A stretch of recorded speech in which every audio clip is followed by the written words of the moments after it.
They called 911, thinking they'd win. Cue the tears, the drama, the victim act.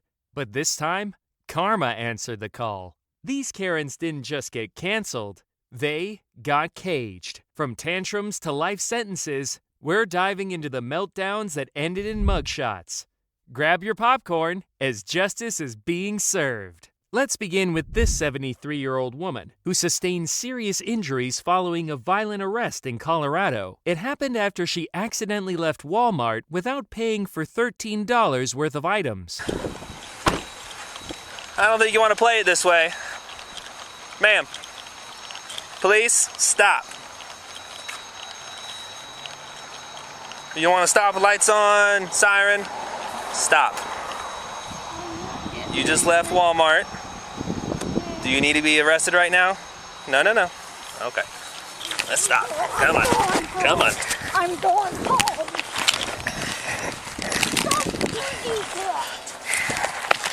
No, on the ground. Stay on the ground. I'm going home. I'm going home. On the ground.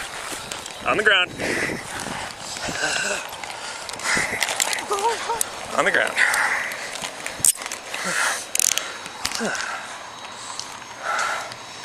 Bravo 242.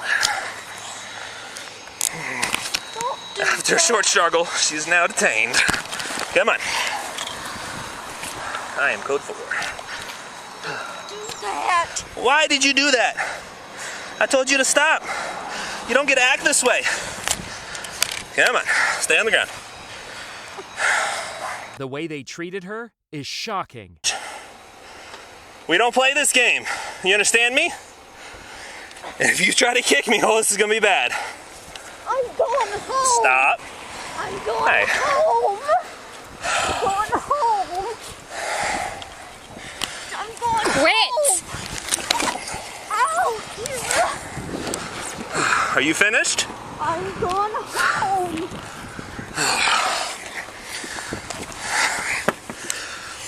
Hey, stand up! We're not gonna hold you. Alright, just go to the ground. On the ground. I'm going home. On the ground. Why are you doing this? Watch as a bystander approaches after witnessing the arrest. What's that? Where's your sergeant? Huh? Who's my sergeant? Yeah. Okay, well, first, I can tell you that. Sergeant Metzler, he's at the police department. You can go talk to him if you have an issue. Yeah, give me your card so I can put a report. Okay. I see you there, how you throw the little kid. Little kid? Well, I don't know He's if not a it's little kid. And this he is what he was just walking, and I see you how She you just grab him. stole from Walmart and refused to stop, refused to listen to lawful orders, and to fight me. This is what happens when you fight the police. I have to use force to safely detain her. That's what this is. This isn't just some random act of aggression. Oh, well, I don't know if you realize that. Yeah, well, the way that I see it from over there, you know, I was like, that's no... But you see, you don't know the whole situation. That's the thing. Yeah, you know, but it's like... But knowing the situation, do you feel differently now? Oh, yeah. But That's you know, it. like seeing it from there, that guy just walking. Yeah, I get that. You know? I get that. So when I went to go grab her and talk to her, she started running, leaving, pulling away from me, trying to fight me. Well, that's the thing. I didn't see it running, you know. Exactly. So before you go to a snap judgment, you gotta get all the facts. But right here, she wasn't running. I get that. I see her walking right there. You pull over. I gotta deal with this. You hang tight, okay? From just 10 feet away, the officers ignored Garner's cries for help and chose to laugh at the body cam footage of the arrest instead. I'm here.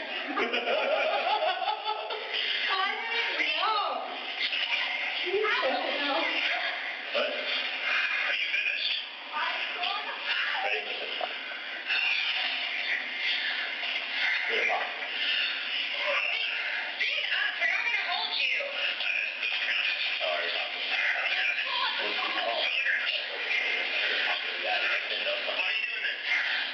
Garner was kept in a jail cell for over 6 hours, and security footage shows her calling out for help 51 times in just the first hour. The now former Loveland police officers were identified as Austin Hopp and Daria Jalali, who are now facing serious charges after Garner decided to file a federal lawsuit. In response to the way Karen Garner was treated during and after her arrest, the city of Loveland agreed to a settlement in September 2021. As part of the resolution, Garner received $3 million in compensation. However, that is not the end of this story, as all three officers resigned, and Hopp and Jalali were later criminally charged. It was reported that Judge C. Michelle Brinegar sentenced Austin Hopp to 5 years in prison and 3 years of parole after he pleaded guilty to felony assault in Karen Garner's arrest. Other charges were dropped as part of a plea deal. Daria Jalali was sentenced to 45 days in jail and 3 years of probation after pleading guilty to a Class 1 misdemeanor for failing to intervene in the use of excessive force. On May 29, 2024, at Shogun Sushi and Sake Bar, Lucas Healy attempted to leave after paying only $50 of a $425 bill. When staff confronted him outside, he threw punches and struck co-owner Sue Wen Chung in the face. We won't show the full video, but take a look as he's just been held accountable.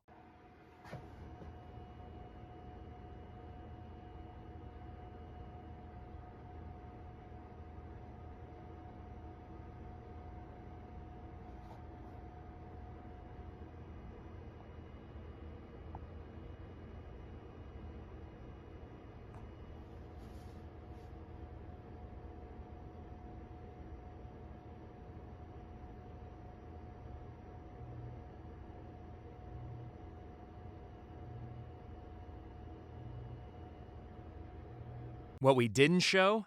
Healy punched co-owner Sue Wen Chung, knocking him out. Jung's head hit the sidewalk, causing a traumatic brain injury. He had emergency surgery and is still recovering. A neurosurgeon said the injury nearly killed him. Healy was just sentenced to 22 years in prison. Watch the court hearing detailing all the charges against him. For all the aforementioned reasons, I sentence the defendant on the first count, robbery in the first degree, to a determinate period of incarceration of 22 years in the New York State Department of Corrections with 5 years post-release supervision. I'll assess the mandatory surcharge of $300, the crime victim assistance fee of $25, and the DNA data bank fee of $50. If you're unable to pay those amounts, sir, those will be deducted from inmate funds during the period of your incarceration. On the second count, assault, it was the third count of the indictment, but the second count that the defendant was convicted of, assault in the first degree, I sentence the defendant to 22 years determinate incarceration in the New York State Department of Corrections with 5 years post-release supervision. I'll waive the fines, fees, and surcharges as a result of the defendant being assessed them on the robbery in the first degree count. On his conviction on robbery in the second degree, I sentence the defendant to 15 years determinate incarceration. By the way, the sentence on the assault in the first degree will run concurrent with, at the same time, by operation of law, with the robbery in the first degree sentence. Robbery in the second degree, I sentence the defendant to 15 years determinate incarceration with 5 years post-release supervision. That, again, by operation of law, will run concurrent with the sentences previously meted out. I'll also note that the defendant has been convicted on a misdemeanor assault in the third degree count. I'll sentence the defendant to the maximum of 1 year. However, again, by operation of law, that will run concurrently with any of the sentences the defendant serves on the felony convictions. All those sentences, if it's not clear, will run concurrently, meaning the defendant has effectively a 22-year sentence with 5 years post-release supervision. I'll also order the orders of protection as requested by the people. What's the expiration date on those people based on the court sentence? May 29th of 2047. This woman says a stranger forced her to stop on Rainbow, leaving damage on her car. Expecting to exchange info, she got out. Then things took a turn. Here's what happened next. Babe! Babe!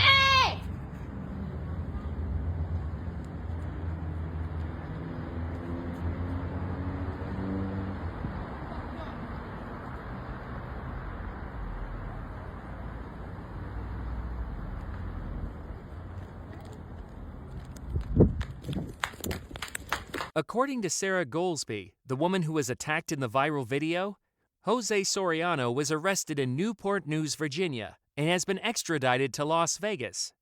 She says he was found with the same car seen in the video, but it had been repainted. It was later reported Jose Soriano pleaded guilty on April 21st to attempted battery with substantial bodily harm. He was sentenced to 19 months in state prison, but the sentence was suspended.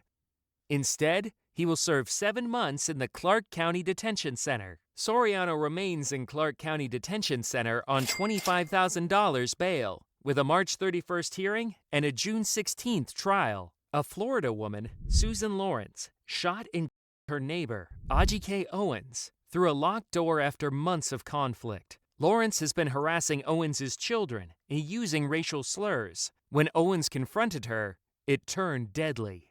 Susan's reckless act of manslaughter rendered my 4 grandchildren motherless.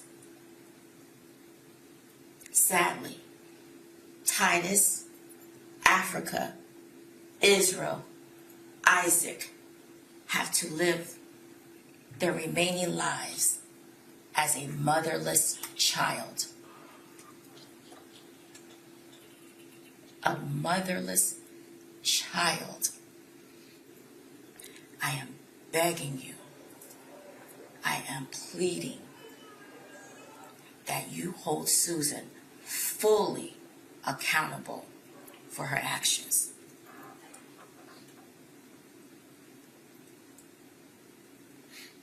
Four motherless children's lives. 4 motherless children's future depend on it.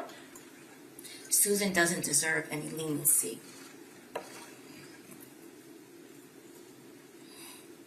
There is no getting back of life.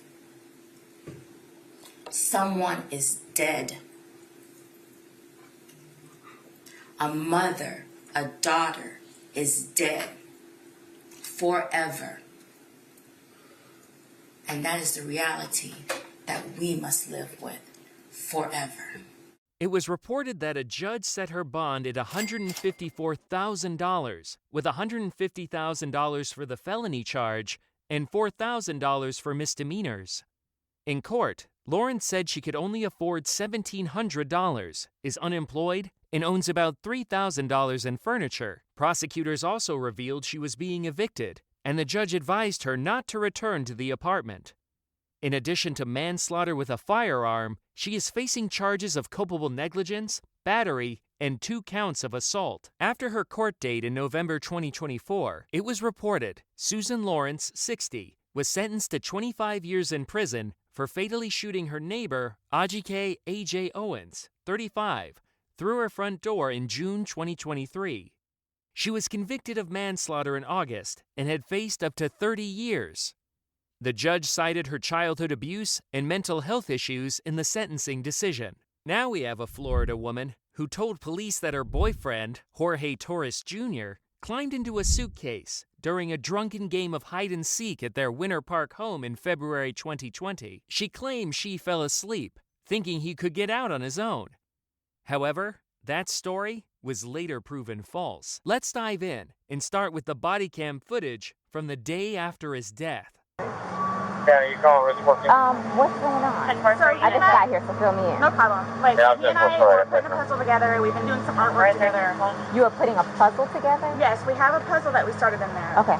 We've been doing art, trying to take the stuff off the wall to make new art put up there, like having a good time with one another. But we're drinking. We had a bottle of wine last night. Okay. Fine. So then it's like, we decided to play hide and seek, right? Okay. So he gets in the suitcase, okay? Who is this guy? That's my ex-husband, my former husband. How did he live here with you guys? No, I called him over here. Okay. Okay. I didn't know what to do. Okay. I didn't know what to do. Okay. So then he came over here. Here, let's talk in private, okay? I called you guys. I tried 222 giving him Bravo, CPR. The problem is I fell asleep. I fell asleep When did you do CPR? this morning when I found him. Before you called? Yes! It's 1 o'clock right now. I tried. I was awake, but I actually got out of the bed at like 12:30ish, whatever. So I came downstairs, 222 Bravo. and I was like, oh, he's in the suitcase still. And that's when I found him, and I took him out, and I tried doing CPR, and then I called him, and then I called you guys. Did he get here before the fire department got here? Who? Your husband? Or Yes. your ex-husband? Yes. Okay. The sheriff begins questioning the ex-husband. You've been calling your ex-wife wife or current Yes, wife? yes. Okay. No. Ex-wife. We've Okay. been divorced about a year and a half. County 220 Bravo. About 11:30 is when I started calling to find out, because this is supposed to be her day Can to you give me hold her child. 1764, please? Okay. She's generally not very good about always doing it. She tends to drink. They called back and said She she has was a bit of still a there, problem or there. she came back. So I was calling to find out if she was going to be getting him or not today. From school? Yes. Okay. Yes. So I started calling like 11:30, called every half hour or so, and then She was back inside the lobby. finally got a hold of her I'll call at back to her. 12:49, County which 220 is Bravo. when We need she to call told back me what was going on and if I'd come over here. So I came over. She called at 12:45. Yeah. Okay. Or 12:49. 12:49. Got over here, told her she needed to call 911, get somebody over here, and then basically she said she needed to go outside, have a drink and a cigarette. I walked back out the house because I didn't really want to Who be called? in there. Did you call or did she call? Well, I called. She called me back when I was on my way to make sure I was coming over. But I called her Give me initially. 1 second, okay? She is asked to explain what happened again, and her response sounds rehearsed. So, you've had a second to kind of collect yourself. Tell it to me again. You guys were playing last night, drinking a bottle of wine. Putting puzzles together, doing Doing artwork. puzzles, artwork. Okay. Had a bottle of wine and then decided to play hide and seek. So he What gets, time was that? Do you remember? I mean, I know that I was in bed probably by like what, 12:30? Okay. Well, I went upstairs at least, and I fell asleep, Okay. forgetting that he was So in you the guys suitcase. were playing the hide and go seek. Yes. And at some point you put him in the suitcase? No, he got in the suitcase. So he thought it would be funny to be put in the suitcase. So I was like, okay, well, I'm going to joke with you and I'll zip you up and make him, squirm a little bit, whatever it is. But then I fell asleep. I fell asleep. Where was the suitcase? Right where he got it in is. it. Right down there? Yes. You zipped him in there? Yes. Thought he would be funny, a little It joke. was. We both were laughing about it. Okay. And then I fell asleep. Where did you fall asleep at? Upstairs. In your bedroom? Yes. Okay. Totally forgetting that he was in the suitcase still. Okay. And then you came back downstairs? This morning? Or this afternoon, yes, when I got ballpark, up. what time? 12:30-ish. I was awake, but I totally forgot that he was in the suitcase. He can tell you there's a lot of things that we have been going through. Jobs. Yeah, he did tell me. Life, all that good stuff. So I just totally forgot. So you began to do CPR on him? Yes. Yes. About and what gurgled, time this morning did you start doing that CPR? No, it was the afternoon. It was afternoon because I was awake, but then I finally decided to come downstairs at like 12:30-ish, whatever it is, and I was like, I forgot he was in the suitcase, and he wasn't moving, nothing was happening, so I unzipped it, took him out and started doing CPR on him. Detectives arrive at the scene. And George. Okay. And I have a 9-year-old. It's 50-50 with Brian, my former husband. Your former husband. Okay. But you reside here with George, and then your son lives with you, or it's 50-50? Yeah. Okay. So from what Rodriguez has told me, she explained last night that you guys were drinking a bottle of wine, and around midnight, you decided you guys... 12:30-ish, yeah. Okay. You guys decided to play hide and seek. Well, we were playing hide and seek, and then... Was your son home at the time, or... No. Okay. No, with my... Ex. With Brian. Okay. Decided to play... We're just stupid like that. Like, sure. We were putting puzzles together, and we were doing artwork. You can see the puzzle that we finished in there, and then the artwork, and then decided to play hide and seek, just being stupid. Okay. So, he decided to get in the suitcase. So I thought it would be funny and he was laughing about it too, to dip him up in there. I go upstairs and fell asleep. So this morning this afternoon when I actually got up out of the bed, I thought for sure he was downstairs on the laptop because he was being really quiet. But then I came downstairs and I'm like, where is he? Like, and then that's when I found it. Okay. I don't know what happened. She appears anxious as her story starts to unravel right in front of her. So while we're here, nothing's going to happen to you. Before we go and make any notifications, you'll have plenty of time to leave or do what you need to do. Whatever you need to do. Okay? And we can talk about that more later. But, yeah, it's not going to be a surprise. Real quick, and then But like, I don't, like, this was totally like not intentional. Like, that's what I'm scared about too. Like, She was later arrested, and she pleaded not guilty to second-degree murder. Multiple attorney changes caused delays in her trial, but in late 2024, she faced a 10-day trial to learn her fate. Watch as she reenacts how she closed the suitcase. I assume this one was much closer? It's not over there? Where did you leave? You asked me where I zipped it. When you say that it was zipped shut, show us. Are you talking about how I zipped it, or? When you're done zipping Like it the whole- shut and he's inside of it, where are the zipper components?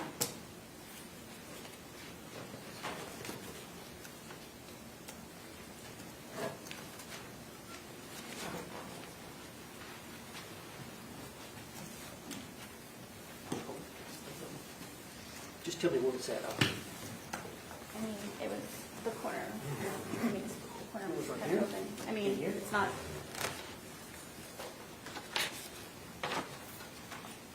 Yes, this one was pretty much, yes. From what I can remember.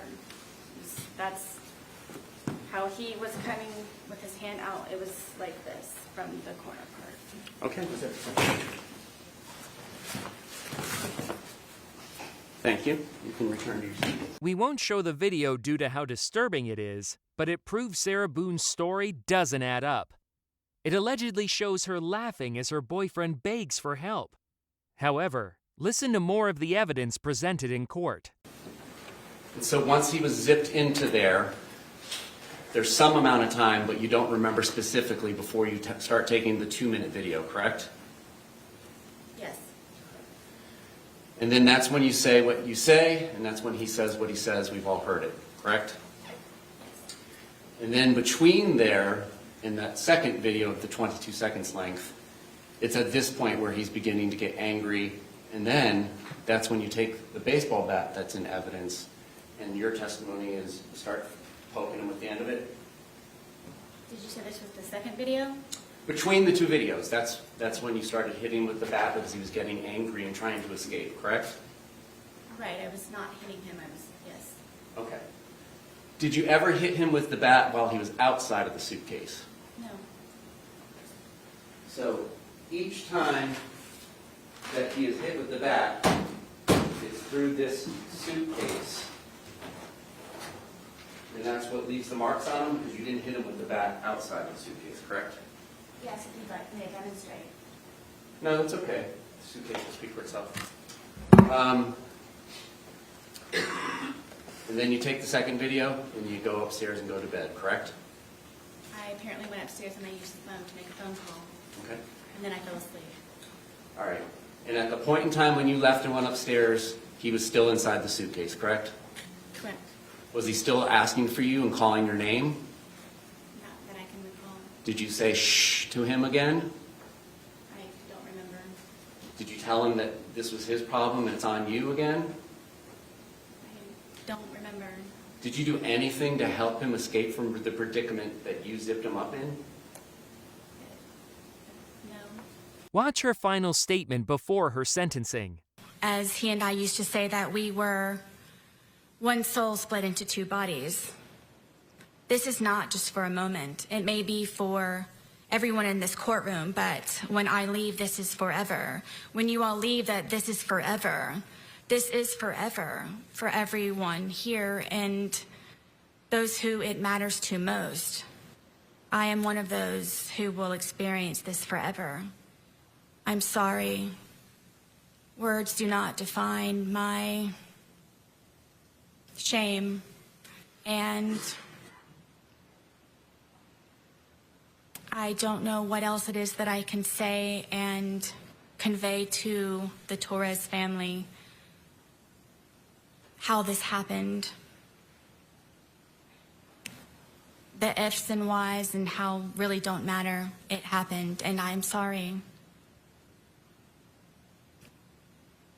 Words cannot describe.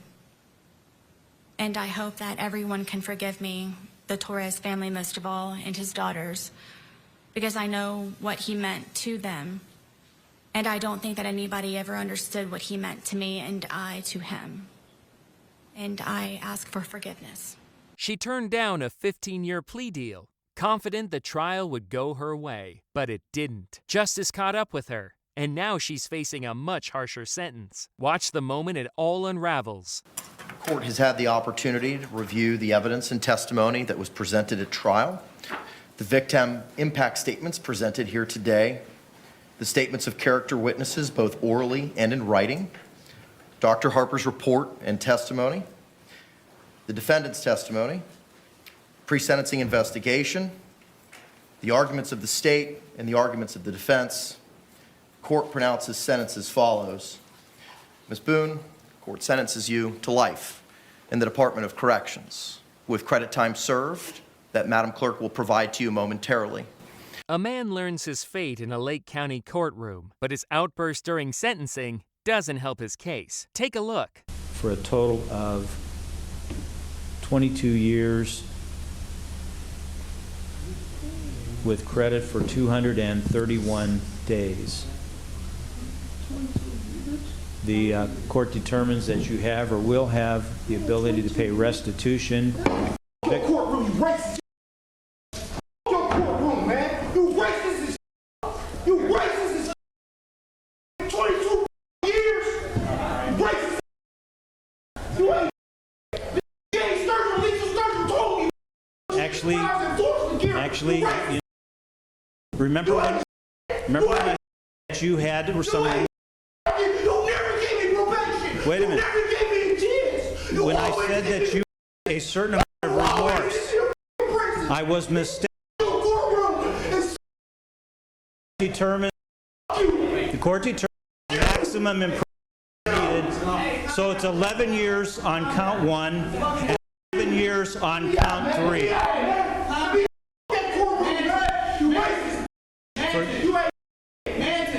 Calm down, bro. Let me up the courtroom, man. Take him out. Hey, just take him out. Just take him out. Get out of here. You racist. That shit. You racist. Hey, take him out, please. Hey, take him out, please. I love you, bro. I love you, man. Don't worry. I love you, Chad. So it's 28 years with credit for 231 days. I don't want to hear it, man. Let me out. Just go. Let me out. Hold on. I don't want to hear it. Go. Let me out. Let him go. Let me out. Just take him out. Let me out, man. I swear to God, turn up. Counsel waive the